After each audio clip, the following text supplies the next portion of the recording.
Oh, doing Good. well. Hey, I was having trouble getting in, so I apologize. It's all right. We had a few technical issues this morning.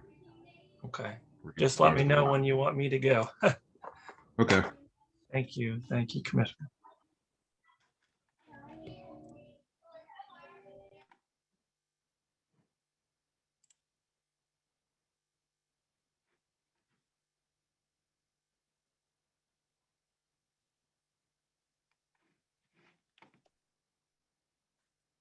Jason, this is Lori Lawrence out of Uptown Neighborhood. I can't even imagine how anybody could understand the US population at this point in time. That's a great header on that chart. Thank Oh you. my Yeah. God. Good morning, Very honest. everyone. Good morning, Hey, everyone, Camila. and thanks for your patience with our technical difficulties. This is a combined District 1, District 3 discussion. So if you have Facebook, I see my coworker Maddie is here. You can go share to your respective pages from the Wichita District 1 page.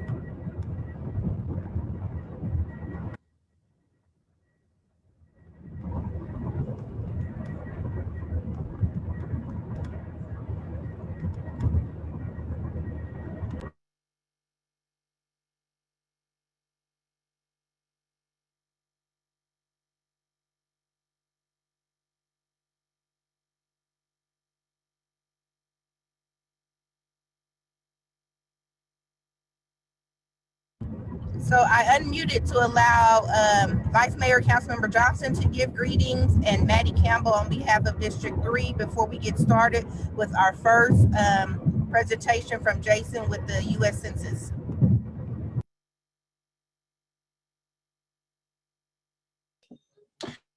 All right. Good morning, everyone. You will hear my daughter in the background here pretty soon because she likes to get loud when I start virtual meetings. So if you hear someone yelling, "I did it," that is her.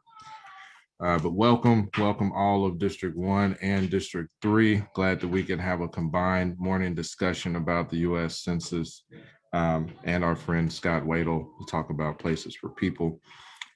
This is an awesome opportunity, and I'm hoping that once we get back in person, we might can do a joint breakfast or two with District 1 and District 3. I think that'd be fun, and our communities have a lot of similarities. So with that, I'll turn it over to Maddie to give her welcome. Hey everyone, good morning. I don't have a whole lot to share for District 3 other than I think it's awesome that we have this opportunity to do a joint breakfast. So many of there's a lot of similarities with our districts, and it's a great way to get neighbors meeting each other and help our presenters out as well. So good morning.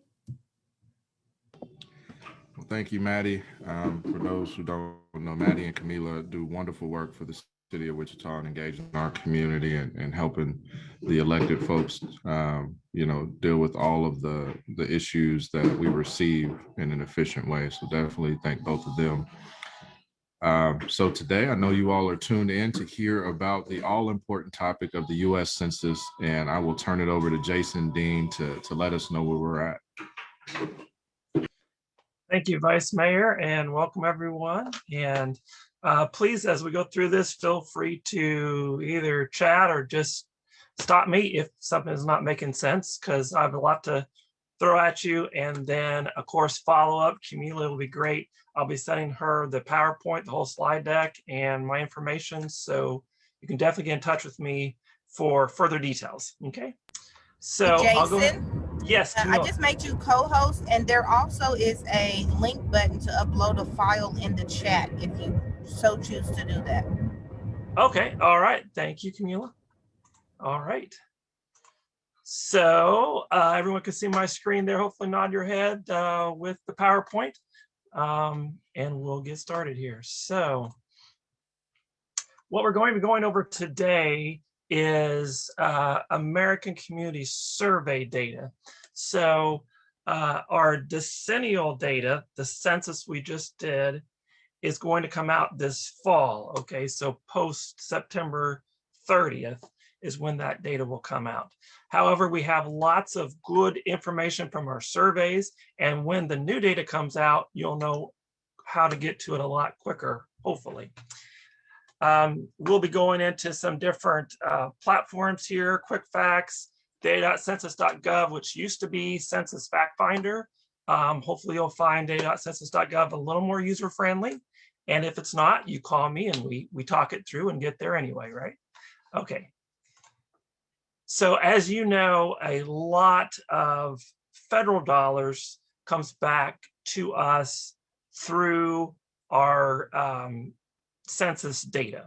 It's not like Jason Dean provides the dollars, but we help inform communities about the needs, and then they can apply for those grants.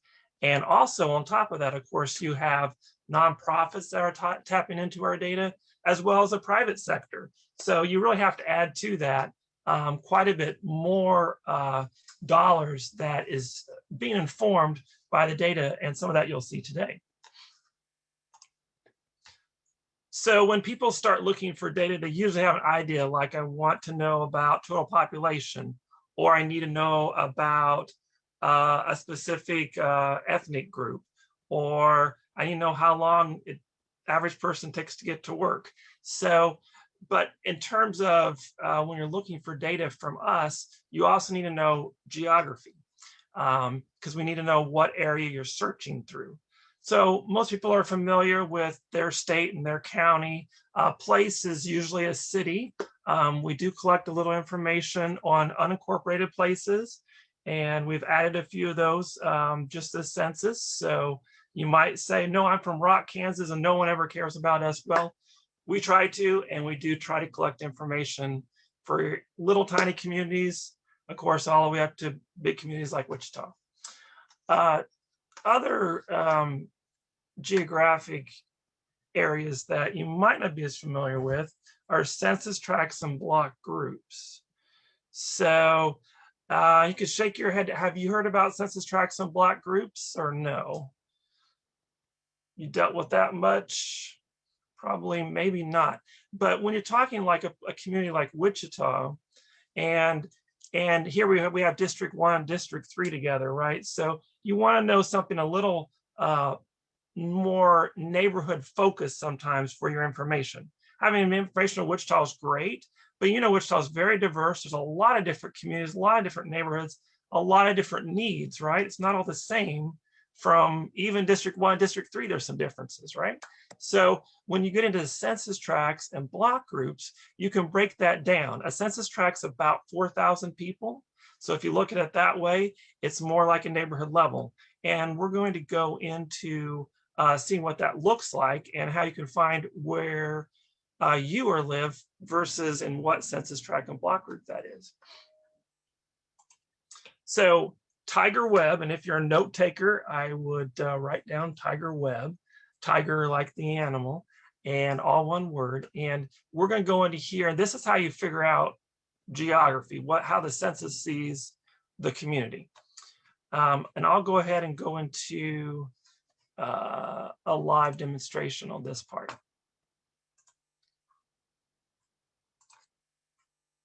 Okay, so let's go, and everything's going to start with census.gov website. And from there, you can get to everything we're talking about today. I know some people search, just Google it or something, and there's information out there. It's not all bad, but I've noticed a lot of times it's outdated or it's not sourced correctly. So I suggest, of course, that just go to our site and you'll get probably the most up-to-date data you can get on what you're searching for. So in terms of Tiger Web, which again is our geography, which generally people outside the census might not be as aware of, I just type in Tiger Web in the search bar. As a rule of thumb today, we just kind of work top down in terms of when we're doing our searches. So the first option is usually the best for what we're going to be looking at today. So when you type in Tiger Web, you'll see a list on the left-hand side. And again, we're gonna go top down. You can do research right on like the 2010 or 2000 decennial censuses. But for most people, like when you're writing your grant or you're a city council member, you want to know what's going on as current as possible. So we're going to pick the top left option for Tiger Web. And then this is going to pull up a map of the whole United States. And what I would suggest is when you got a moment, in the upper right-hand side, there'll be an area where you can type in an address. And you could type in, I would type in your own address, and just to get your bearings, that's probably the best way to start. So you can type in your own address. For today's purposes, I'm just going to zoom in to Kansas.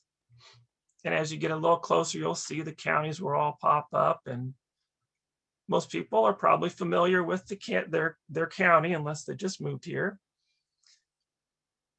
And so when you get to Sedgwick County, then back on the left-hand side, you can see there's some options you can pick from. There's transportation and roads, and that kind of gets your bearings. And then about 4 options down, you have census tracts and blocks. I would click on that.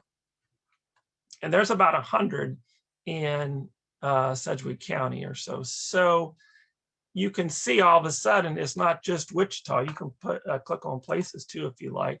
So you have Wichita, but there's a lot of different options to in terms of searching a neighborhood.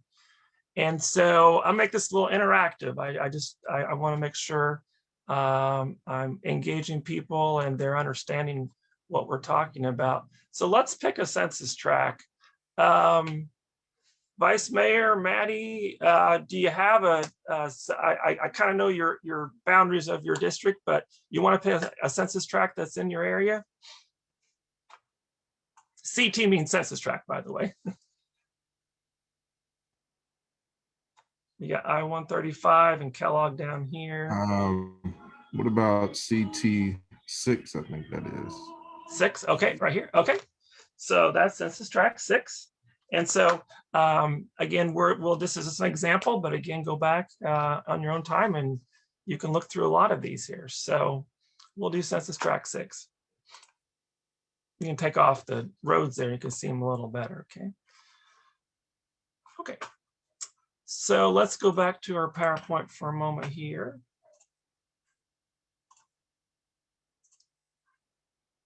And again, in my slide deck, I've included a little more information there for you to use. So the American Community Survey data, again, remember you just did the decennial census, right? It was just those 10 questions, which is important, but the survey, American Community Survey, is a lot more detailed. Perhaps you've received one. It's like, compared to what we just did, it's like an interrogation. We ask a lot of questions, but of course, that's very important in knowing who's in poverty and who's having, how they get to work, and a lot of different questions, how their health is, how they doing with education, and so forth. So the difference between the American Community Survey, or ACS, and the 2020 decennial census is the survey is just a sampling, okay? So the decennial, our goal, we count everybody, right? Everybody once and only once in the right location.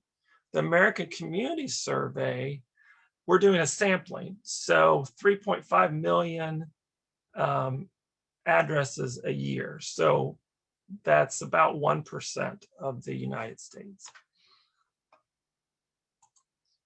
There's a lot more information about the ACS, and I'm kind of going to go skim because I want to get to our live demonstrations. Just know we do collect, this is a good list of, like I said, it's more than just those 10 questions. We're asking a lot of important information for our decision makers. These are 5-year estimates. So to get information for census tract 6, which we're going to look at today, to get enough information and to sample enough people, we have to do a rolling average. So it's not just 1 year, but it gives you a snapshot in between 2010 and now. It gives you something a little more relevant and more current. And when you compare estimates, so those 5-year estimates, it's good to not overlap those. Like 2015 to 2019 is what we're going to be looking at today. You can also look at 2010 to 2014 and compare it that way. And again, with the sample, there's going to be a margin of error. It's kind of like a poll, if you will. So sometimes you see a poll and you're like, you know, there's a 7% margin of error, and that's not going to necessarily be very accurate. So when we look at the data, just be cognizant that make sure you're looking at that margin of error and make sure it's not too high and that it's meaningful for what you're researching. And there's an example there. So we're going to go into first quick facts and talk about how to get into that data. So let's go back to our live demonstration here and let's go talk about quick facts. So again, we'll go back to our landing page, just our census.gov.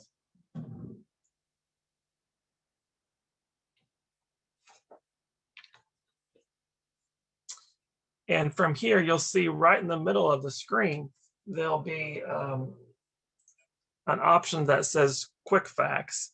And it's still pretty detailed. We'll go into the slow facts in a minute. That's if you're doing a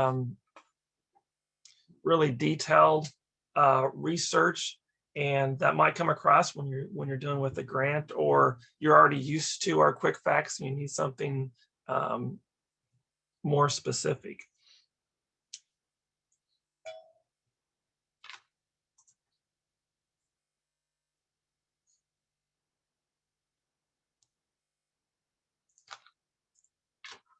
And of course, this was working very fast this morning, and now it's hung up here for a second. Let's see here. Let me close out of this one. That's what always happens with technology. You want to show it.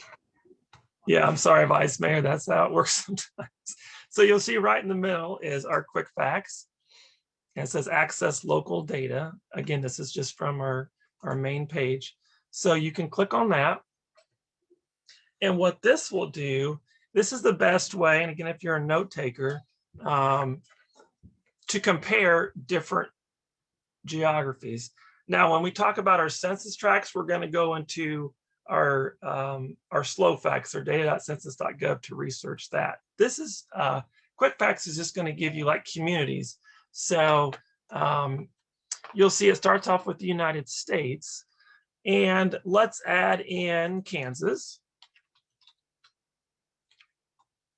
And you can type that in and it'll pop up here.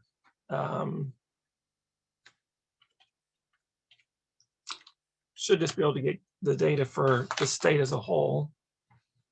Not being very cooperative this morning. So we'll type in Kansas. Okay. We'll type in Wichita. And you'll pick on Wichita City, Kansas, and you can see there it popped up anyway. So we have United States, Kansas, and then Wichita. And you can compare a lot of different demographics, okay? Population, race, housing, okay? Health, economy, a lot of different metrics here. What would we like to compare Wichita to? Give me another community you'd like to compare it to. It could be something local like Bel Air, or it could be something like Los Angeles.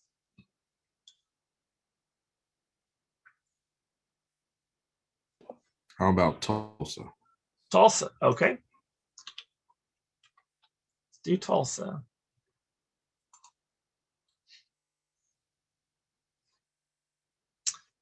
And so you can see that's a good one, Vice Mayor. So it's pretty similar in population, right? We're at least a little ahead of us. We might be about even now. Again, you can see the estimates. This is from July 1st, 2019.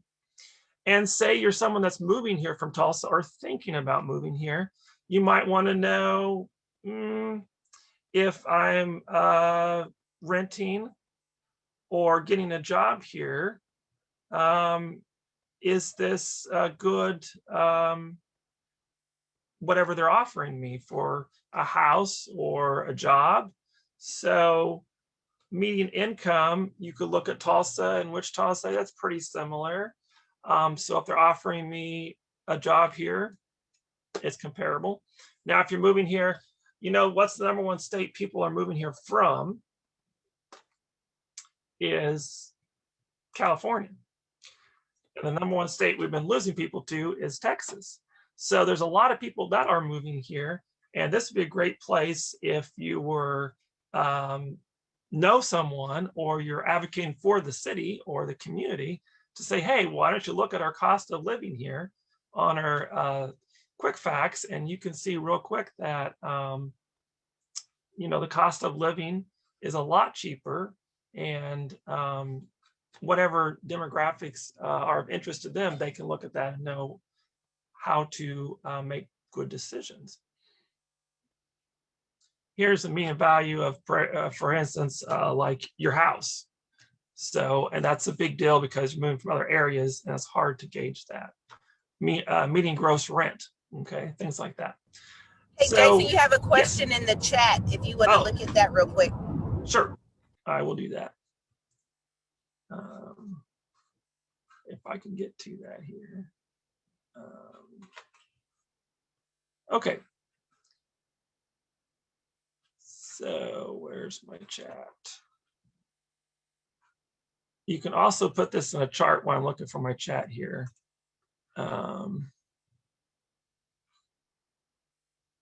Where's my chat? Oh, there we go.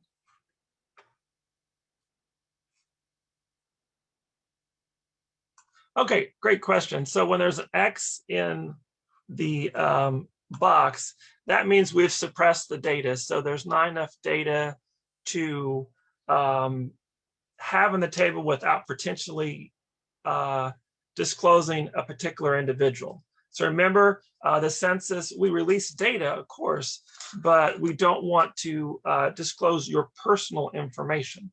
So the way we mitigate that is that if the number is too low for whatever you're looking for, we will suppress the data, and that's usually with an X. Great question, thank you. And thank you, Camila, for pointing that out. So any other questions about quick facts? Okay. So at this time, anybody on Zoom can unmute and ask a question, and there is a 60-second delay over on Facebook. We'll go check those comments also. Camila, Jason, the triangle with an exclamation point, what are those about? Okay, another great question. So the triangle is going to be giving you more information about that data set. So it'll give you, when you're doing your research and you want to look at the triangle, it's going to give you more information. There's the little info button on the left-hand side, and then right by the percentage, it'll give you, I'm trying to pop that up here, a little more information about that particular data set. Thank you. You're welcome. sir, I got a question for you. When Yes. will the boundaries be rewritten? When will they be posted? The end of this year, before the election in November? When will the new boundaries for the districts, for city council and or county for that matter, when will they be redrawn Okay. and posted? That's another great question. So in terms of, let me go back here for a second. We're not in charge to draw the boundaries for the city or for anyone. We just provide the geography for them to do their redistricting. So that's actually already live. Then what we're waiting for from the census, or what the political appointees are waiting for are the actual numbers for each block. And so we released that September 30th of this year. But you can go back into Tiger Web and you can look at the new boundaries. What we show there is live and current. Yeah. And just to add to that, for the person who asked the question, per city ordinance, next July, the city council will appoint a committee that will look at the data that we've received and work through what district boundaries look like. And they have until December of 2022 to get that done for a redistricting process. All right. Yeah. Thank you, Vice Mayor. And that goes up, of course, with the state house and state senate seats. They have, I think, probably some different statutory deadlines and so forth, but you can look at the geography right now in terms of that's already been updated. We're just waiting for the numbers for each block. Thank you. You're welcome. Both All of you. right. Let me go back to our PowerPoint here. So that's some information about quick facts. And then let's go into the American Community Survey landing page for a minute. And again, for your grant writers, this is an important area to look into. And I apologize here.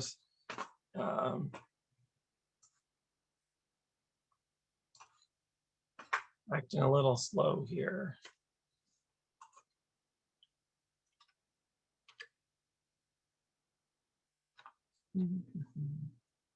So American Community Survey landing page, you'll go again back to your census.gov site and then type in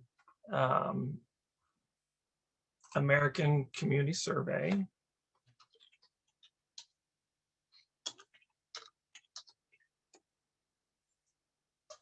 And it should pop up here. And what this will go into is there's 3 different types of profiles. So narrative profile, some data sets, and what we're going to be looking at today is the narrative profiles. Oh, come on.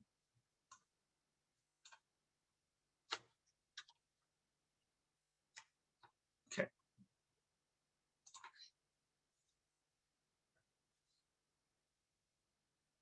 We do 130 surveys, but this is our most popular, but our main one that we use to collect data in between the decennial censuses.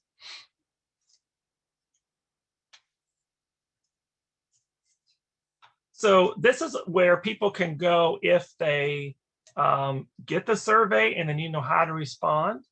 They can also check to make sure they're in the surveys from the census, because right, anybody can do a survey, and there is scammers out there, so they can either call us or go online to see that their household is in the survey.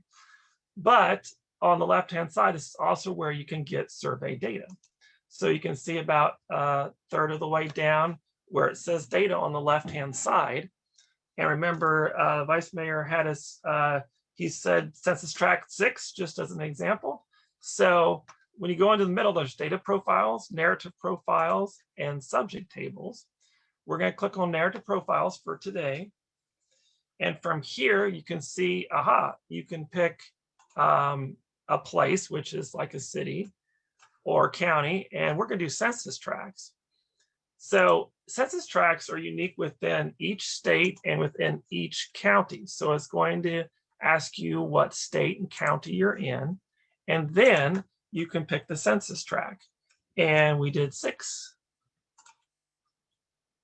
And then you say get narrative profile, click on that option. And then you'll see here, there's quite a bit of data on at the census tract level, the neighborhood level. It's a little different than quick facts. It gives you some paragraphs, and I have not written grants before, but I'm told that these are very helpful when you're doing that sort of research. And as you can see, it's going to tell you on several different subject matters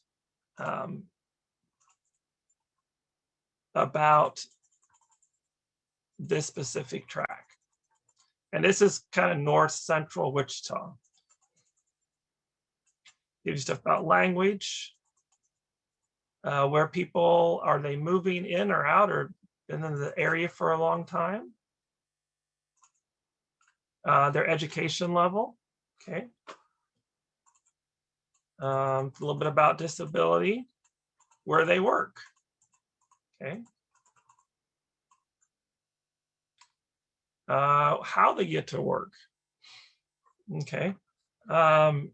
Work on home, this is 0. Remember, this will probably go up, but this is only as of 2019. So this is essentially pre-COVID. So I'm guessing this number will go up for sure. And maybe one of these other ones will go down.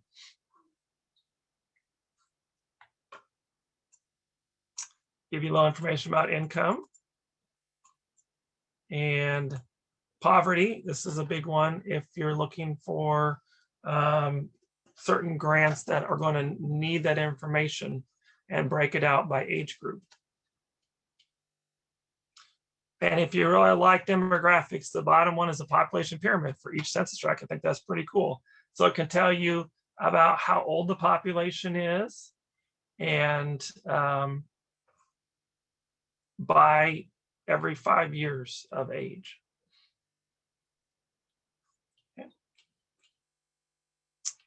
So that's some information, again, you can get from American Community Survey site. And are there any questions on that?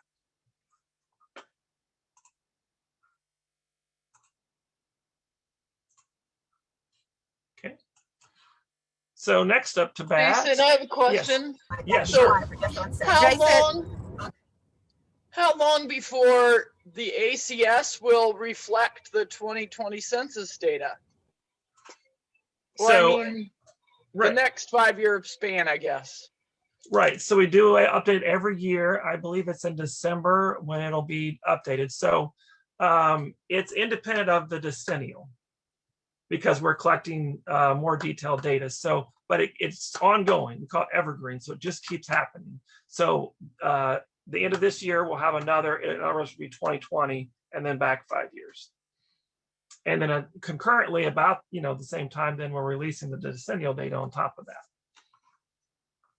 Thank you. You're welcome. And Camila? And due to us having 2 guest speakers today, I have to play Sergeant at Arms and thank Jason for his time. Ask him to put any information in the chat, and we can put it in both the District 1 and District 3 newsletter. We are very appreciative of the hard work you've done and you staying on with the federal census for Wichita area. Your work has been duly noted, is what I want to say. All right, Camila. All right. I appreciate your time. And any more questions, please feel free to reach out to me. Thank you. Council member, Vice Mayor, Councilor, I'm turning this back over to you.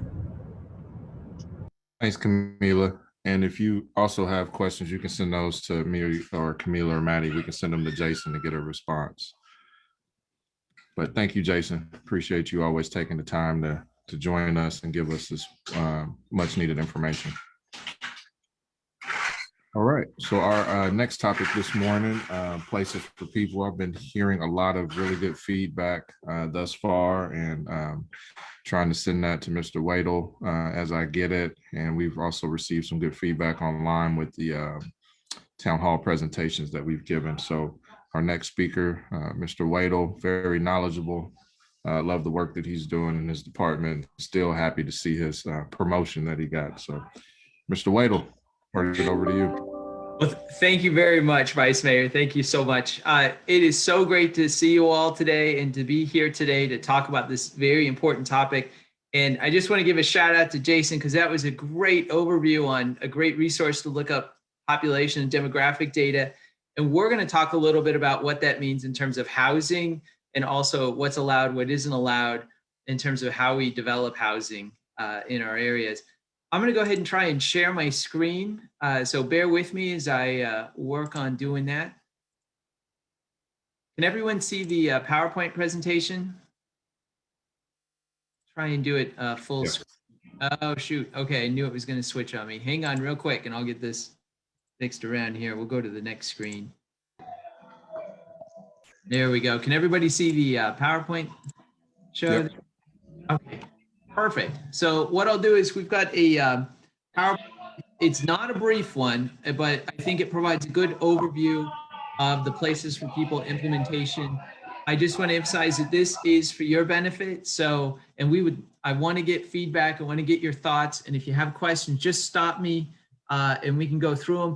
If it's a question that will take a while or it starts up a really good conversation, may have to pause and hold that to the end just to make sure that we get through all the information. But again, this is for your benefit and love to get your feedback on this. So in terms of public engagement, I know this says zoning at the top, but it's actually for zoning and for land bank. As the Vice Mayor indicated, we've done a couple of town hall events. You can watch those. They're on YouTube. You can watch them anytime. We're going to the district advisory boards. I think we've got one more left to go.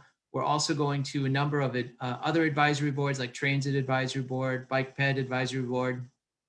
And then at some point we will report back to the City Council on the feedback that we've received.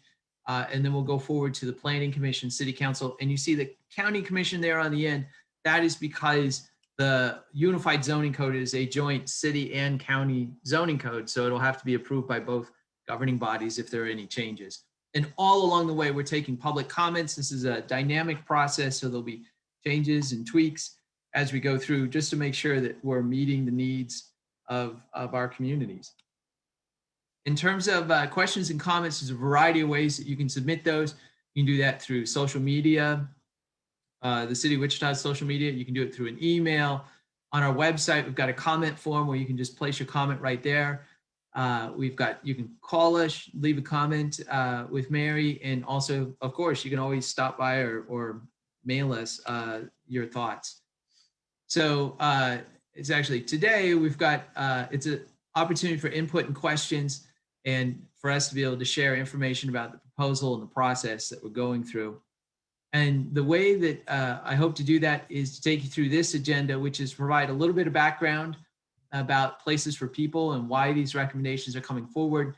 Talk a little bit about the proposals, one for zoning, one for land bank, and then we'll talk about the next steps.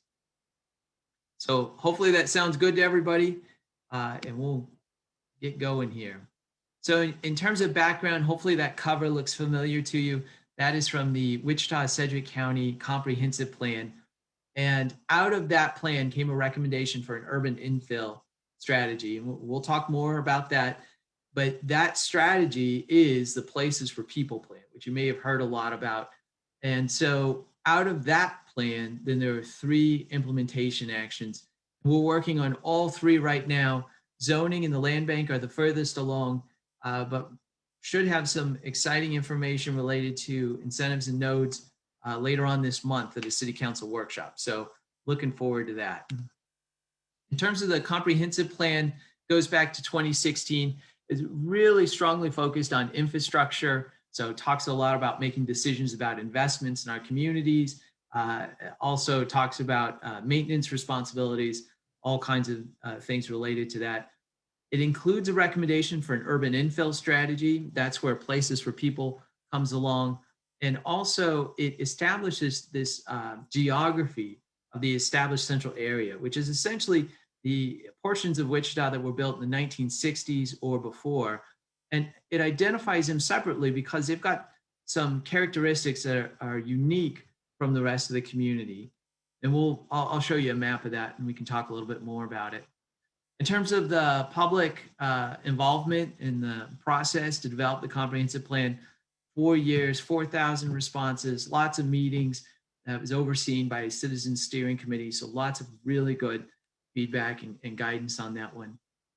There are a number of community trends that were documented in this comprehensive plan. And if you'd like to see more about them, I would encourage you to go to wichita.gov/planning, and there you can find the document itself.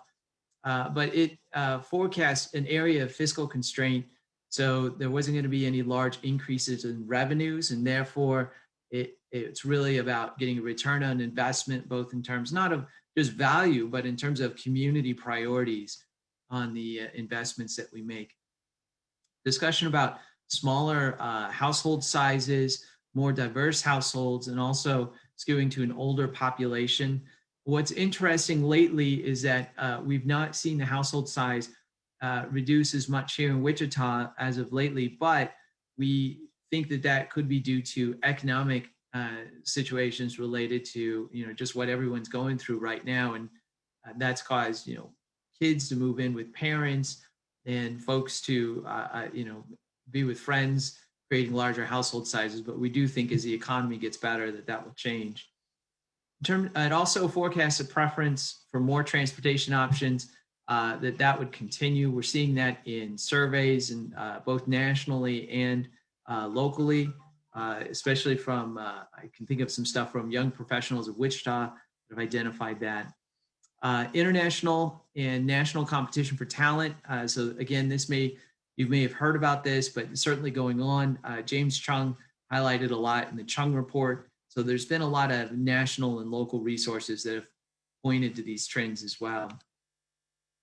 So the urban infill strategy. So the comp plan recommends an urban infill strategy for a number of different reasons. And here are some important ones: that it could reverse patterns of abandonment and decline in areas of our community, that it can reduce growth pressure on rural areas on the fringe of the city, that it can provide for a more efficient use of land, and especially utilizing existing infrastructure and services. So, the roads are already there. The firefighters are already providing protection and coverage to certain geography. Police services are already providing coverage of certain geographies. And also it can improve the quality of life for all areas. The plan pointed, especially those experiencing abandonment and decline, but frankly, I think reinvestment in existing areas improves the quality of life for everyone. So here's a map of the ECA. Again, predominantly the areas of the city that were built in the 1960s or before. And these are a little bit unique compared to the areas outside of the ECA for a variety of different reasons, both in terms of the construction methods, the design of the housing, what the facades look like, but also the infrastructure in terms of the street grid is a lot tighter here, which gives you a lot more mobility options and choices. Not as curvy as streets, just better integration and connection. So out of the comp plan came the recommendation for the urban infill strategy, which is the Places for People plan. This was endorsed by the City Council in 2019. And the vision for this hopefully resonates with you all. It's a vision for strong neighborhoods, vibrant centers, and a strong economy. And that would be accomplished through infill reinvestment, so in reinvestment in existing areas, walkable design, so helping to make sure that places help to contribute to an environment where walking is safe and it's a choice, a viable option for folks. Multimodal transportation, so that there would be a variety of different transportation options, and we've certainly seen that change just over the recent years. And then also that there would be a housing option. So there'd be a variety of quality housing options, including affordable housing. So again, here's the map of the ECA. The Places for People plan provides some more in-depth study about it. I'm just providing a quick overview. If you're interested, please do check it out. Again, you can see it at wichita.gov/planning. And there's a number of different nodes that are also identified and a little bit more detail provided about those. So it's a very interesting read. In terms of how it was developed, again, there was an advisory committee that worked on this one, had representatives from a variety of different backgrounds and perspectives, lots of meetings, and then a visual preference survey. And this survey is really important because it helps drive some of the recommendations or the proposal that you'll see regarding zoning. So again, 3 things coming out of this: zoning, land bank, and strategic investment strategy. We're going to touch base on the zoning and the land bank today. So the first one is zoning. And what we're going to talk about are proposed changes. Really excited to get your feedback on this one. And there's a lot of nuances to it. So there's quite a bit of information here. If you're not familiar with it, I want to tell you right now that zoning impacts a lot of the facets of your everyday life, all of our lives. In a lot of ways, it determines, your access to different, where different land uses are, just how things are mixed, because it controls what properties can be put to use for. So regulates that, for instance, you can't put industrial in the middle of a residential neighborhood. And likewise, vice versa. We just recently had a case about putting residential in the middle of an industrial area. And it's administered by the local government. So both Sedgwick County and the city of Wichita have zoning. So why would the Place for People plan recommend changes to zoning, right? What does that have to do with those reinvestment, stronger neighborhoods? Well, it's because zoning provides an opportunity to regulate both land use and design, and that impacts walkability. So if you want a more walkable area and you want that to happen gradually, doing it through using zoning, adjusting your zoning to help ensure that you get better outcomes related to walkability is a great opportunity. It also provides an opportunity to increase housing choices and variety, because our zoning goes all the way down to single family zoning, where it's only a single family house can be built on there, all the way up to multifamily. And there's a variety of different categories in between. Zoning also provides an opportunity to look at how we're regulating different areas, and different areas can be treated differently. And that's important because our existing zoning code is very suburban in nature, and it's not exactly a great match for how neighborhoods have developed historically, especially those areas prior to the 1960s. And then the other thing too is that where we develop, how we develop, what we develop in locations certainly impacts our use of infrastructure and resources, communities' resources to serve those areas. In terms of zoning history, I think it's important to note that prior to the 1940s, and really about the late 1940s, the city of Wichita did not have any single family zoning. And that is why our older neighborhoods look the way that they do, with a greater variety of different housing types. I'll show some photos to kind of illustrate that. And in fact, many of the older areas of Wichita, more central to downtown, not all of them, but many of them currently are zoned TF3. And there's some implications there in terms of what's being proposed, in the way that what's being proposed will, in some ways, would not result in certain changes. We can talk about that dynamic in just a bit. So here's some examples of housing variety. Of course, you're familiar with single family homes. In some of the older areas, you'll see duplexes that are built. Here's another example of duplexes. These are in the Riverside area. There's accessory apartments that get built in some instances. We'll talk more about those. There's row house apartments, right? So this is along 17th Street in Midtown. Another example of a duplex. This is in College Hill. Other duplexes. So this is a duplex. This is a duplex. And apartment buildings, right? So smaller apartment buildings. This is one from College Hill. Again, another accessory apartment. This one is above a garage in College Hill, and another accessory apartment in College Hill. So traditionally and historically, our neighborhoods were incrementally could change. They could adjust to meet family conditions or market conditions. So in terms of what's proposed in the zoning proposal, there are really 4 land uses that are concentrated on with this, and that is accessory apartments, duplex apartments, single family dwellings on compact lots, and then townhomes and multi-unit housing. Well, I've got some illustrations to show more about those. So what this would be, the proposal is to provide an option. We currently have a zoning process where, we'll talk more about this, if you want to do an accessory apartment or you want to have a duplex in what's currently a single family area or an apartment building, you would have to go for a conditional use or for a zoning change. And that would require you to go to the MAPC. It takes quite a bit of time. You can see the bottom bullet here from the process that we're proposing would take it from 75 days, which is our current process, to about 21 or less. And this would be an option to the property owners. It would not do away with what's currently in place in terms of the zoning process, but it would just be another option. But in return for doing this option that would reduce the timeline and the amount of review, it also, there would be design constraints. We'll talk about what exactly those are. So here's an accessory apartment. There are two examples here. It's a dwelling unit. It's separate from the main home, so it's not attached, but it shares utilities. So it doesn't have a separate water meter, doesn't have a separate electric meter. And you can see the examples here, one in the back of a house.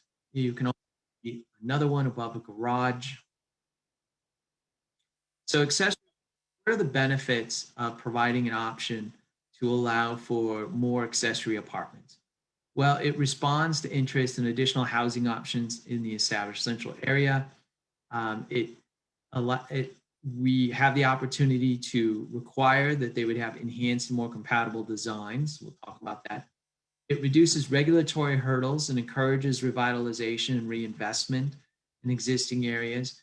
It increases the supply of walkable housing because, again, these neighborhoods in the ECA, a lot of them have great sidewalks, great street connectivity, good street grids. They've got transit. They've got a variety of different transportation options.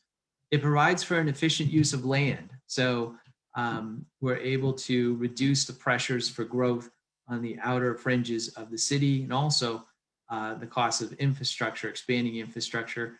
And in this case, it uses existing infrastructure. So it's just a more efficient way of growing as a community. So here's some photos from other communities of accessory apartments. So here's a standalone unit. You may have heard of these referred to as carriage houses or granny flats sometimes. Here's some above garages. A couple of quick notes on this is that the interest in accessory apartments is not just happening in the ECA, because we are seeing zoning requests for accessory apartments there, but also out on the fringes or edges of the city. Just recently, the Planning Commission considered and approved, I would say, 3 applications with more than 100 housing units to be able to provide them with that subdivisions, those 3 subdivisions, with the opportunity that the owners could choose to have an accessory apartment in the back. And that was from what had formerly just been single family. So it's been really interesting. There's been a lot of interest in these, both because people are looking for places where they can do remote work from home, where they can have remote schooling, also for people who want to have their parents close to them. And so there's a variety of different life circumstances that have contributed to making these a really attractive option for folks.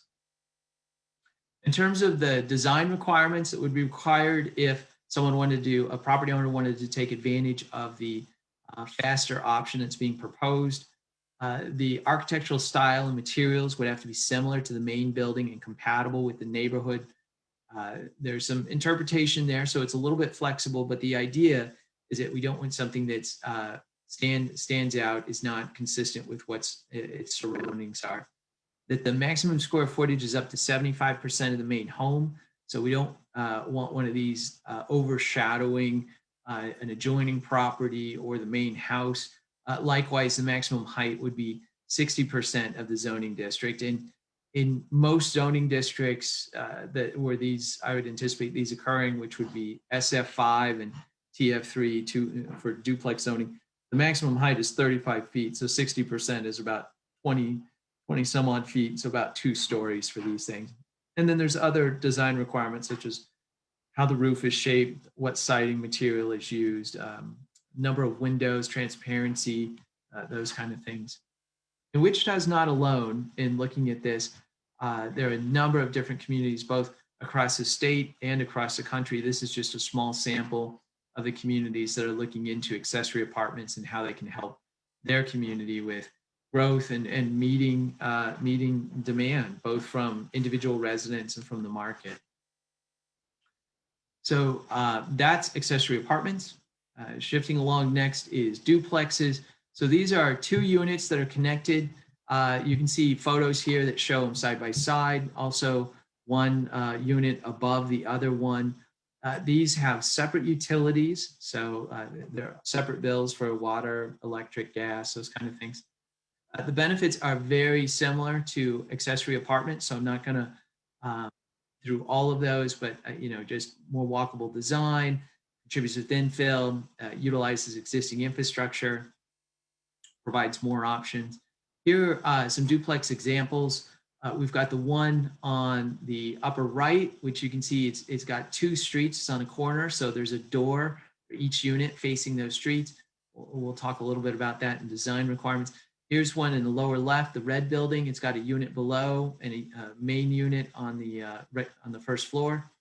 Here's a more modern looking one, but you'll notice the garages on all of these do not project in front of the front door. You'll see that in the design requirements. Here's one in the lower right. It shows a garage in the middle, but again, very orientation with the front door, very prominent. So what's proposed in the update in terms of size? You need to know that our single family zoning currently requires a minimum lot size of 5,000 square feet. That's fairly typical for all but some really old lots. So these would be something that could be utilized in a lot of different areas of the city, that there would be design standards that would apply. So in this case, garages would extend no more than the front wall line. That garage doors would consist of no more than 50% of the ground level facade. There'd been some debate and discussion about this, about whether the second story should count towards that calculation. Ultimately, it was decided not to do that. And the reason why is because if you include that second story, then you can have more garage on the first floor. And what we want these to do is we want these to fit in with the surrounding context. And in a lot of neighborhoods, it's front porches, or perhaps it's one garage door. We want to make sure that this is fairly consistent with that. So that's why it's calculated on the first floor, the ground level. Corner lots that have entrances on opposite sides of the street, like you saw in that illustration, that the front doors are prominent on the front. I know that's kind of redundant, but we want to make sure that the front door is evident there, that it's, again, consistent with what's around it. That developments with several units require design variety in the facades so that you don't end up with one pattern, one look throughout an area, and that the roof, siding, etc., windows, transparency, those kind of things, we've got standards for those as well. Wichita is not alone in looking at duplexes. There's a number of different communities all across the country. In fact, the entire state of Oregon was looking at how they regulate duplexes as well.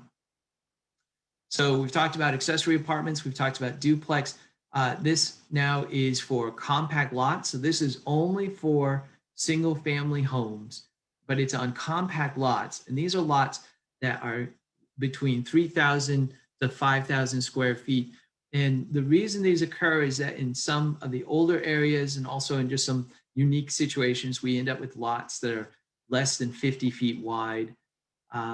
So the benefits of making changes to allow for single family homes on these more compact lots is it gets regulation out of the way, right? It allows for folks to utilize these properties in a productive manner. It responds to interest for additional housing in some of our older areas, more walkable housing, utilizes existing infrastructure, all of those great benefits. And you can see a couple of examples here. You'll notice in this one, the garage, there's not a garage on the front. On this one, there is, but it's less than 50% of the overall facade. So again, this is limited to single family dwellings that the minimum lot size is 3,000 square feet. In terms of parking, one off-street parking space would be required only if adjacent on-street parking is not available, and design standards would apply. And what those are is that, again, the garage would extend no more than 5 feet from the front wall. So in this case, it could bump out a little bit, but we don't want it sticking out too far. That the garage doors, again, are no more than 50% of the ground level facade. And again, front doors are prominent on it, and that there's variety in terms of facades. So the roof, that there'd be variety in the roof pitch, the way that it's designed, the siding materials would be reflective of the surrounding area, and again, more with windows, transparency, those kind of things. Compact lots in other communities. So there's a variety of communities that are looking at utilization of compact lots and how they're regulated. In fact, there is a development that's down in Texas. I believe it's this photo here on the right. There's a community in our region that I believe just recently approved doing a development very similar to that based on those designs. So it'll be really interesting to see how that works out and to have some real examples that people can go out and see in our area. So the next one then, so we've talked about 3 of them. The 4th one is zoning and townhouse. These are units that are connected, they share walls. You can see a photo from another community up here. They've got front porches on them. You can see just an illustration down here. And then there's an example from Wichita in College Hill. And again, there was the other example that we looked at earlier, a couple of them, one from College Hill and one from Midtown. So let's learn a little bit more about this one. So of course, the benefits are very similar to the other ones. Walkable, it helps to promote a walkable environment, efficient use of land, responds to individual needs and market needs. In terms of what's proposed for the maximum density would be 4 units for a standard parcel. So again, we're keeping these relatively small so that they're relatively consistent with what's around it. Max height of 35 feet, so approximately 3 stories, so they wouldn't be towering over their neighbors. And then there would be design requirements that garages no more than 50% of the ground level facade, that garage doors would be equal with the front facade, that they wouldn't stick out. Front doors, again, prominent in variety. If there's multiple units that are next to each other, variety in the facades. And then other things that are specified, roof siding, windows, transparency, that kind of stuff. And again, there are lots of communities right now, I just can't say it enough, there are lots of communities all across the country that are looking at how housing is regulated with zoning. And so we are not alone, and there's a number of them here in Kansas that are doing that right now too. So those are the 4 land uses. So we talked about a background about zoning, kind of what it is, kind of a little bit of history of it. We've talked about the 4 different land uses where an option is where we're proposing an option to make it faster for review and permitting. Now, I want to talk to you about different processes that we can use. And these are not, these are mutually exclusive for the type. So we would only do one of these alternatives per type, but we could have a mix. So, and those are, well, let me talk about the current process first. So with the current process, if you want to do a development and you don't have the zoning that you need in order to do it by right, then you would come into our office, you would submit an application, and then you would be you'd put up a sign. You would provide us with an owner list of properties within 200 feet, maybe more depending on the size of the property. And those would get mailed out. And then we would also send a publication to the paper for them to publish the notice of the zoning case. Then it would go to the Planning Commission sometime before or just after that, it would go to the District Advisory Board. Then both recommendations, one from the Planning Commission, one from the DAB, would go to the City Council. City Council could choose to send the case back to the Planning Commission, or they could choose to deny the application or to approve the applied for zoning. So there's a couple of alternatives that have been identified. And again, this is kind of wonky, but it's important to kind of understand the nuances here. So I appreciate your time to kind of go through it with you. The first one is by right. So this one streamlines it the most. So in this case, if a family wants to put in a accessory apartment, they go not to the planning department, but they submit their construction permit to MABCD. MABCD says, oh, they're in the ECA. They'll look at the design. They'll say, okay, we got to make sure that this is consistent with the design requirements. If it is, great. Then they get to proceed with construction.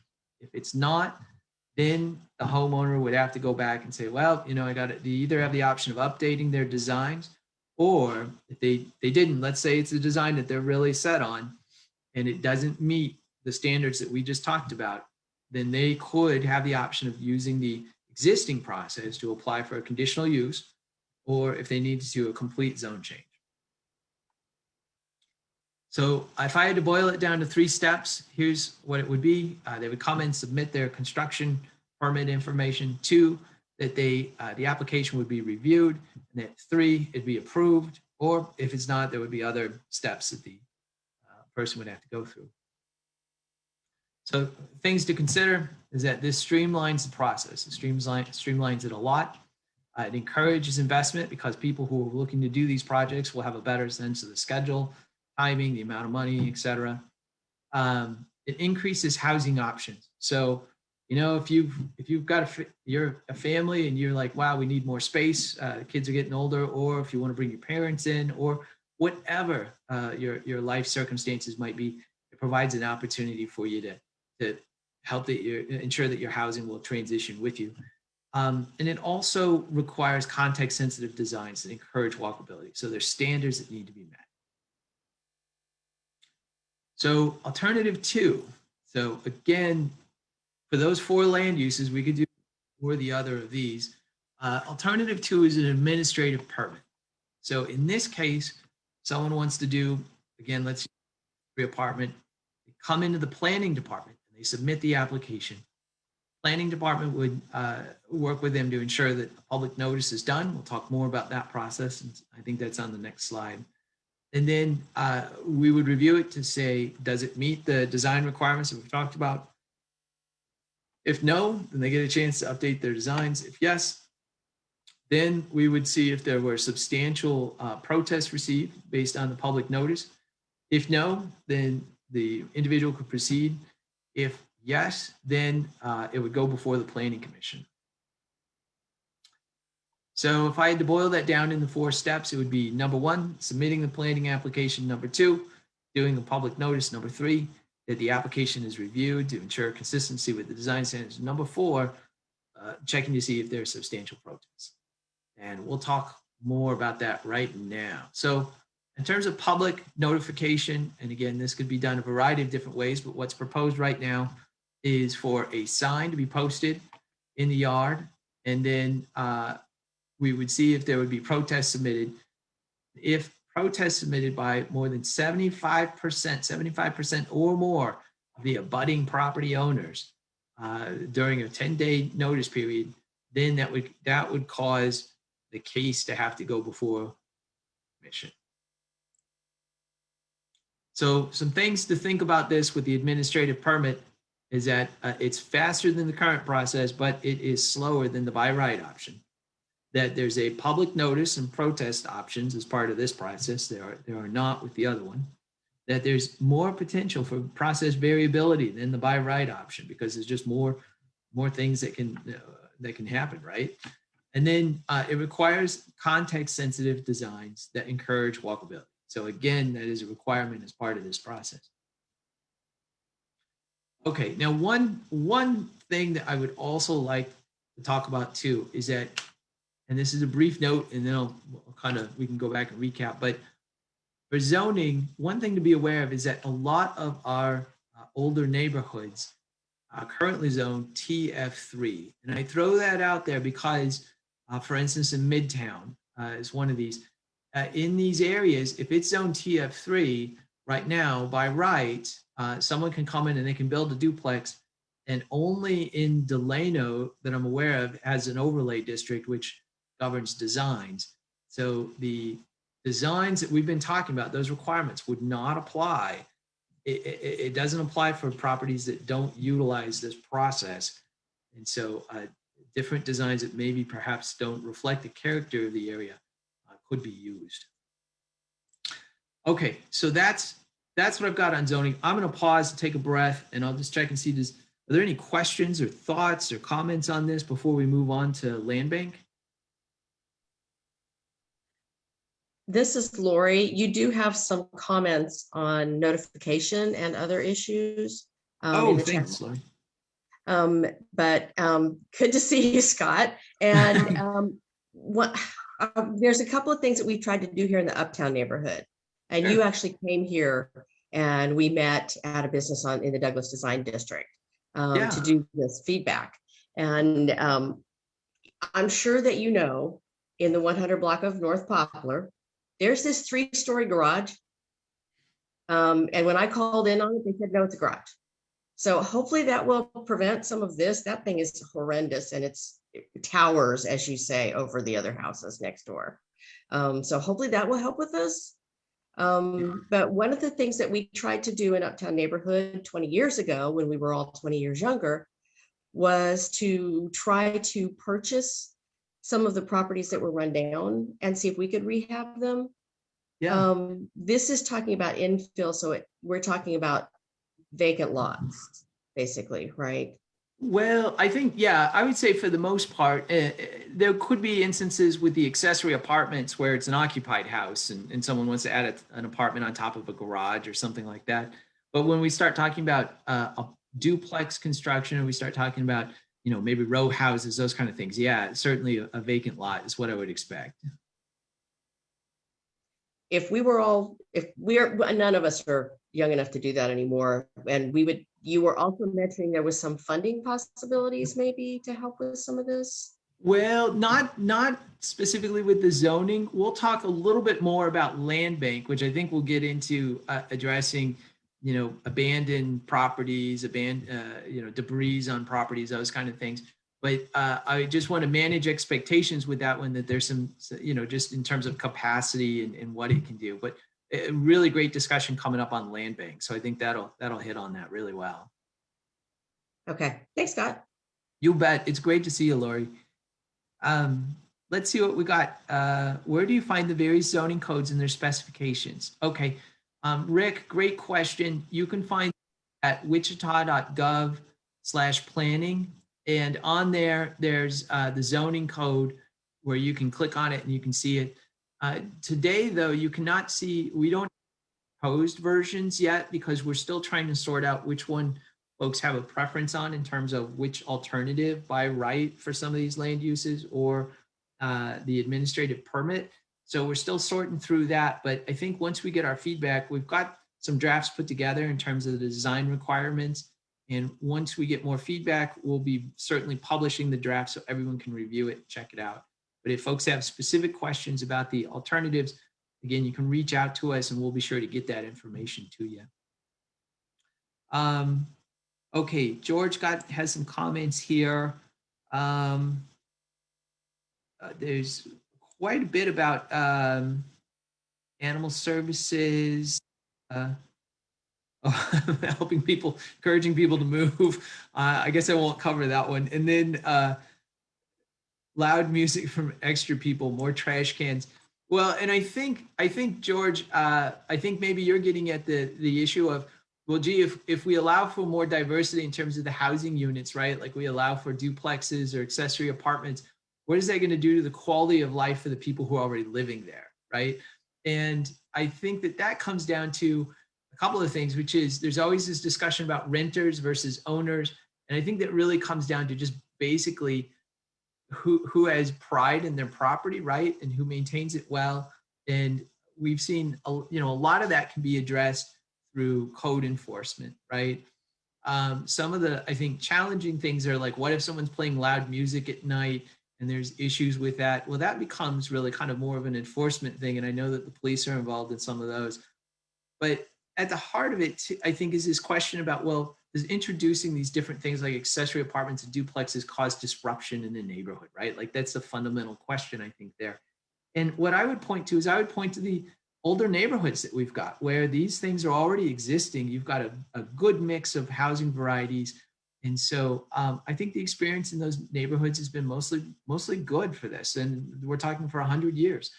But yeah, there will be issues. I mean, it happens with housing of any kind, whether it's single family or not. So, working with enforcement on that can certainly help. The other thing too, that gives me an opportunity to talk about too, is that by providing additional variety of housing stock in neighborhoods, we can help make it so that someone can stay in their neighborhood if they want to, regardless of what life cycle they're in. So if they're college kids, or a kid that's just moved out of their parents' house, they can find an apartment or a place that's less expensive and smaller so that they can stay in the neighborhood. Likewise, what if it's a family that's downsizing after the kids went to college and they don't want to maintain a single family house? They can provide a variety of different housing options so they can choose something else that fits where they are in their lives and still stay in the neighborhood. So I think having the variety allows for those different cycles. Okay, I will. Let's see. Looks like a conversation going on there. Looks like Ms. Cunningham says no to alternative 2. Right now, the city is required to notify the public across the city, legal notice and mail to neighbors. That's correct. And 200 feet feels that changing the streamlined process will eliminate due process for many who oppose inappropriate like uses for a neighborhood. Sometimes a precedent is set and the whole population needs to be informed, in particular riverfront, etc. Allowing the planning department to contact only the abutting property owners does not inform public awareness and transparency.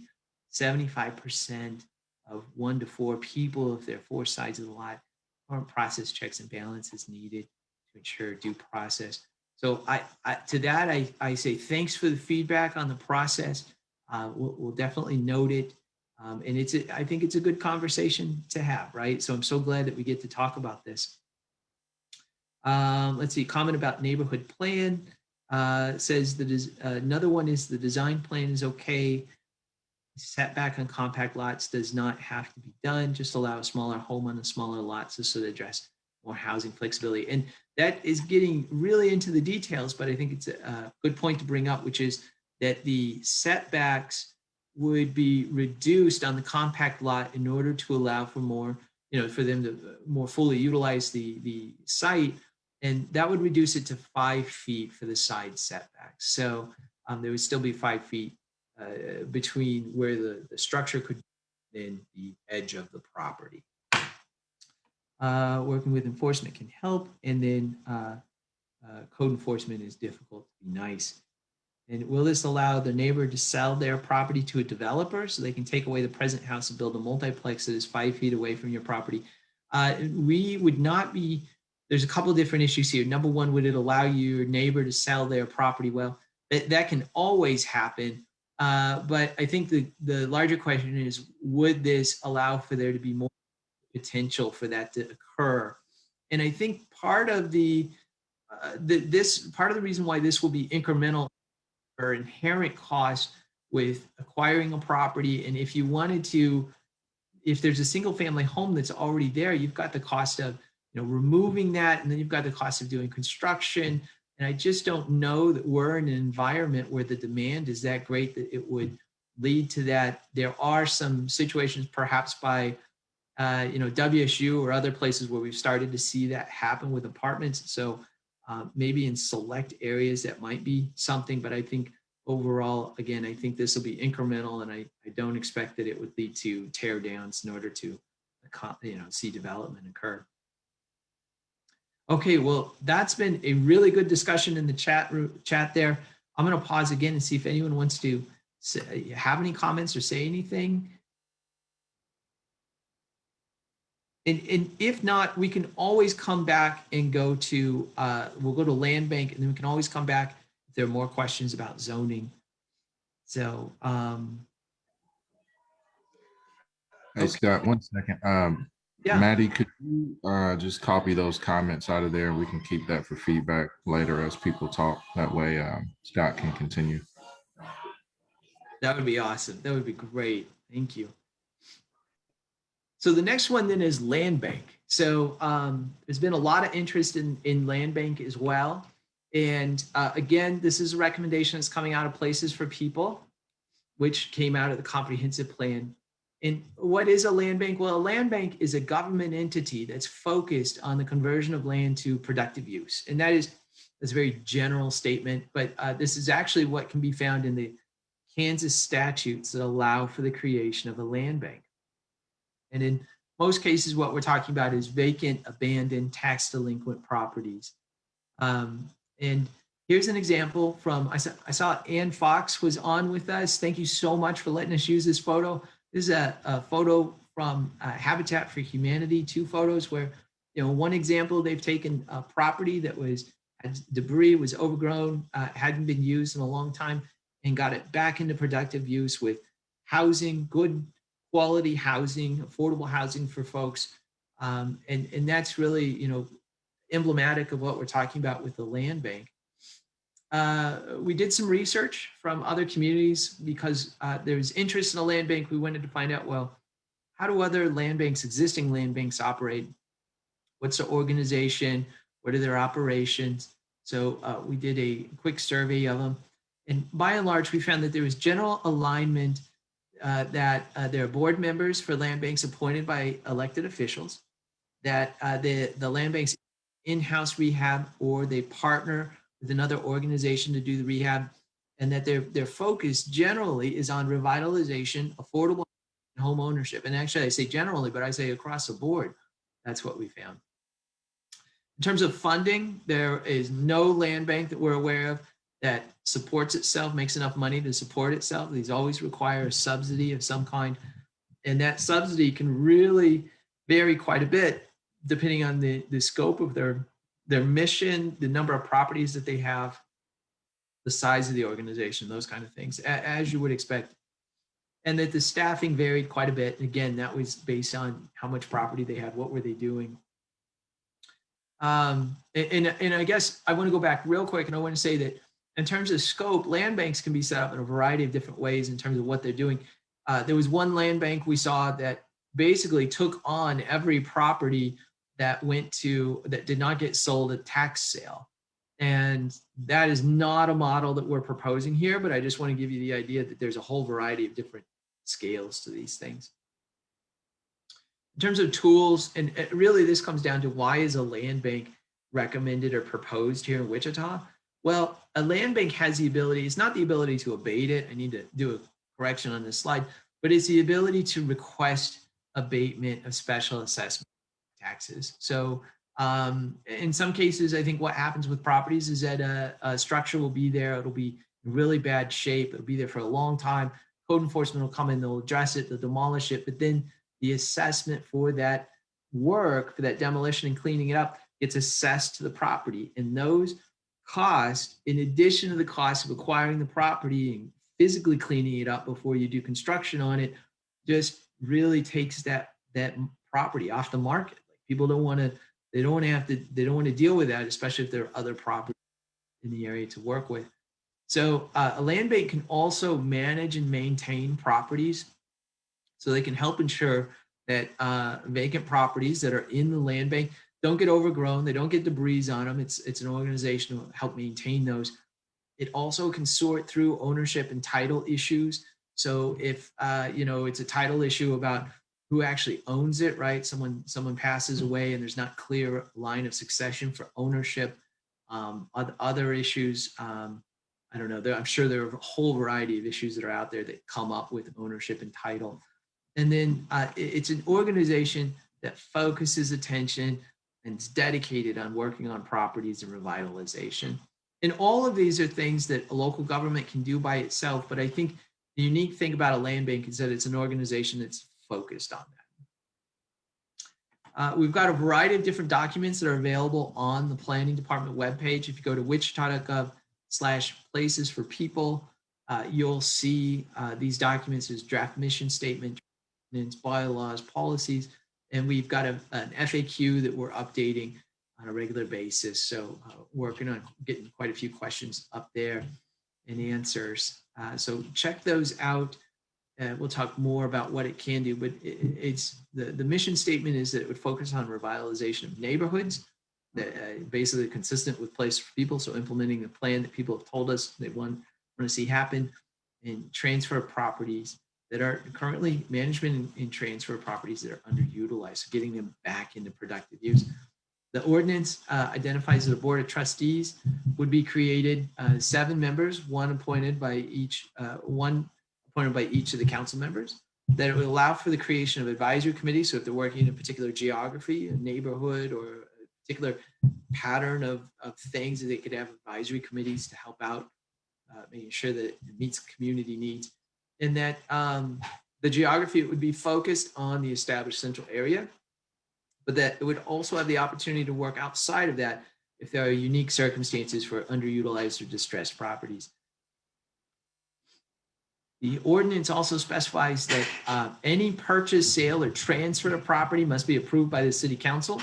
So the land bank is not an independent organization. It is part of the city, but and so therefore the city council must approve any of these transactions. And that the land bank board, they do an important function. They would review proposals that come in to the land bank for purchases. They would also look at acquisitions, and they would evaluate that, but that they would provide recommendations to the city council. And big note here is that state law in the state of Kansas does not provide for the use of eminent domain by a land bank. So a land bank is not an urban renewal authority. You may recollect back to the 60s, 70s. This cannot force someone to sell their property. And in fact, we're talking about provisions that the land bank would never acquire a property that's occupied by anyone. So in terms of how the process would work, so if someone wanted to purchase property from the land bank, they would turn in an application. The board of trustees would evaluate it. If they felt like it was worthwhile, then they would then provide that recommendation to the city council. So the process would be very transparent. There'll be a staff report that would help identify what the offer is, why it's a good offer. And I want to also clarify that an offer would not necessarily have to be for financial, wouldn't have to be for money for a transaction. It could also be someone who's proposing a project that is really beneficial to the community, right? And we'll talk more about different things that the land bank could be working on. Here's actually some of them right here. So again, it's focused on the established central area. The priorities would be affordable housing and neighborhood revitalization. And that can take the form of housing, take the form of retail, commercial, office uses even. And we've also heard quite a bit about open space. So it could help with, park space, acquisition of space for park, maybe adding on to a park. I don't know, but lots of options there. The land bank, I want to also manage expectations in that what we're talking about is a relatively small organization. So it would have to do property transactions, would have to be relatively quick in terms of getting it into the land bank, but then working on the property, getting it, cleaned up, however that is, whether it's legal title issues or physically, and then getting it essentially sold or transferred out of the land bank. Because the land bank's not going to have a very robust budget. So it's going to have to be targeted and strategic about how it does this, because it can't maintain hundreds and hundreds of properties in a given year.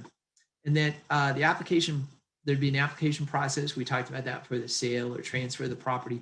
And that, again, would be approved by the city council prior to any approval.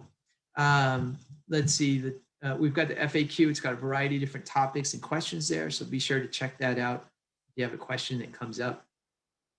And that is all for the land bank section. So I'll pause there and see if there's any questions or any comments on that.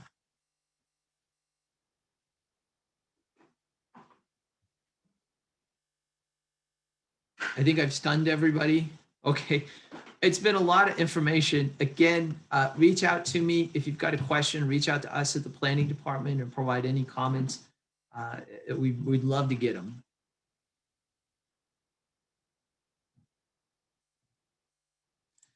I'll just go ahead and keep rolling because I know it's Saturday morning, sunshine out there. So the next steps. So again, please submit comments. Encourage your friends to submit comments. Anyone you know, ask them if you provided a comment on places for people. You really should. Again, this process. This is the overall one for zoning, but the land bank one is very similar.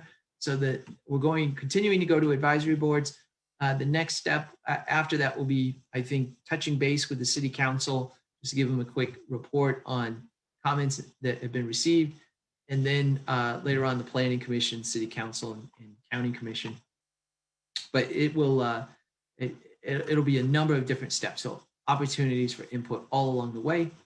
If you want to learn more about it, again, wichita.gov/places for people, you can submit your comments. And if you'd like, we'd be more than happy to come out and provide a presentation for folks. Just let us know if you're interested. So that is everything that we've got on land bank and zoning proposals. And there we go. So I'll pause, see if there's any more questions or any comments.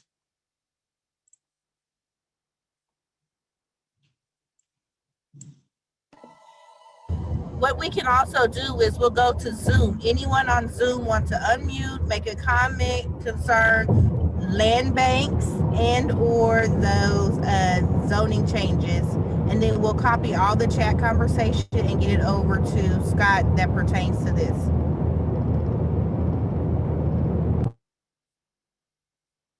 You can just go for it, Richard. Don't raise your hand, just start talking.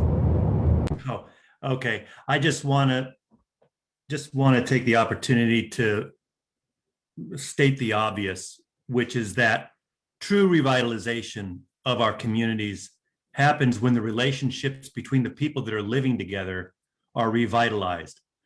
Fundamental to that revitalization is an appreciation for the people that live next to you, a deep, deep valuing of your neighbors based on nothing more than their proximity.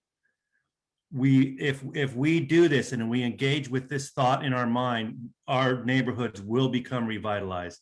As Ann Fox mentioned in the chat, that when people get together and work together, the need for police decreases, the need for enforcement decreases, because people start caring about their neighbors. They don't leave their trash out in the street. They don't park on the lawn. They don't let their animals run around loose.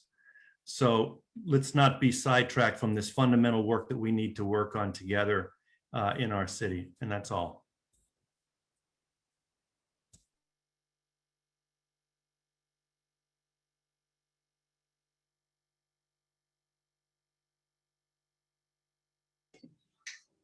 All right, well, that looks like all the comments. Haven't seen anyone else unmute. So thank you, Scott. Appreciate the presentation. We'll make sure to pass that link along so folks can submit commentary. And then again, as this presentation continues at DABS and comes back to the council, just want to encourage everyone to engage and let the full council know your thoughts on this. So again, thank you, Scott, for joining us this Saturday morning. All right, so we have went over just a little bit for District 1. When we do these virtually, we try to end around 11. In person, we'll do 11:30. I'm still free for a little bit. Normally when we wrap up presentations, I give an opportunity for a little Q&A. Before we get to that, if anybody does have questions for me, please start thinking about those. I do want to make sure you know again that we have the rental assistance program with the city of Wichita. If you have friends or neighbors that are struggling right now to pay rent or to pay utilities, either back pay or future pay, you can go to wichita.gov/housing, fill out that application, and really get some help for folks who need it right now. I haven't heard too many folks talk about a utility cost spike after the deep freeze we had, but if so, this is a program that can help.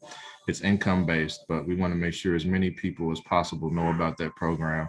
The first day, I think we promoted it, there was almost 1,200 applications received. So again, we've got $12 million that we want to spend to help out our citizens here in Wichita. And if we overspend, the state of Kansas has mentioned they may even step up and help out with some of the additional dollars they have to help us out. So again, don't hesitate to read those requirements and apply if you need help. We want to help as many people as possible. With that, I hope you all have signed up for the newsletters. All of you in District 3, still think you get a lot of good information coming out. There's a lot of information in the District 1 newsletter for programs and assistance. Right now at Progressive Missionary Baptist Church, they're doing food boxes. So if you are hungry and you need food, it's free. You can pull up and just get a box of food, meat, produce, some cheeses, things like that. You can go get that right now.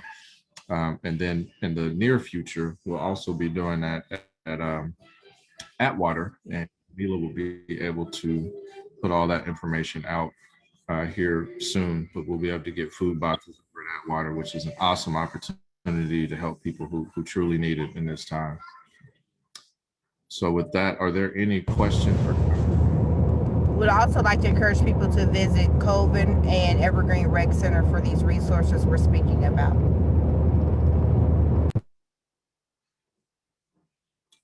Questions, comments, thoughts for me? Yes, Brandon Johnson, George Theo Harris here. Hey, George. Hey, got a question for you. You know, we've been without a city councilor in District 3 now going on, well, it's since January 1st, but quite honestly, I think James was kind of missing in action for the last month or two before that. So we've been under, we need help over here. We got a clap master plan and some other things. And so it's obvious that it's not nonpartisan like it's supposed to be, city council. So we need to think about changing that to partisan. And it's actually shameful that we couldn't get a consensus on our city council. So now it's going to go the 16th. And if you guys are dug in and we're going to stay in the partisan roles, it will be till the January, April, 1st of April, because there's a consent agenda, the 23rd, the 30th, you don't have a meeting. So we'll have to wait until April. 3 months we don't have a city council over here. It's just shameful. I hope when you guys go to this League of Cities next Tuesday that you mention that, how shameful it is what we've done here in Wichita and how long which District 3 has been unrepresented, because it's just not right. Yeah, so next week we're actually not going to DC. The National League of Cities is virtual because of the pandemic right now. Hopefully we won't go to April 1st on that, but we will see how the council votes at the next meeting. Thank you. We are also talking about potentially looking at better options when it comes to appointment processes that kind of take a little of this time frame out of it. So we've been talking about that, and hopefully we can come up with something that is more beneficial in the future.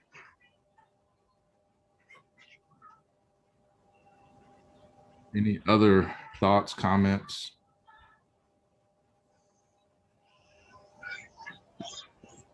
I might say that, you know, when you have 3-4 votes, it always comes out the same with one person, one vote short of a majority. It seems to me like somebody ought to, you know, take the initiative to let's just get on with it. Let's get somebody seated and move on. Yeah, Not your favorite, but you know, when 3 out of 6 agree, somebody ought to step up and be the 4th.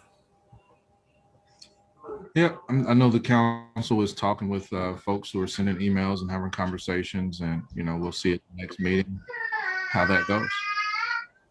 I'm looking forward to it. Thank you.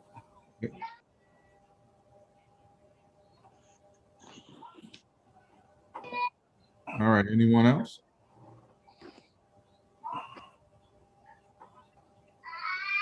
All right, I don't see anything on social media, so hope you all have a wonderful Saturday. Try to get some good air outside. The weather is nice, and if you're like me, you'll be washing your car today. Hopefully that doesn't bring bad weather like it normally does when I do it. So I apologize if so. But thank you all for tuning in. This has been a wonderful joint breakfast. And when we do get a District 3 council member, I'll reach out to them and see if they want to continue doing this once or twice a year. I think this is pretty awesome. So thank you all for joining us today, and we'll see you next time. Thank you.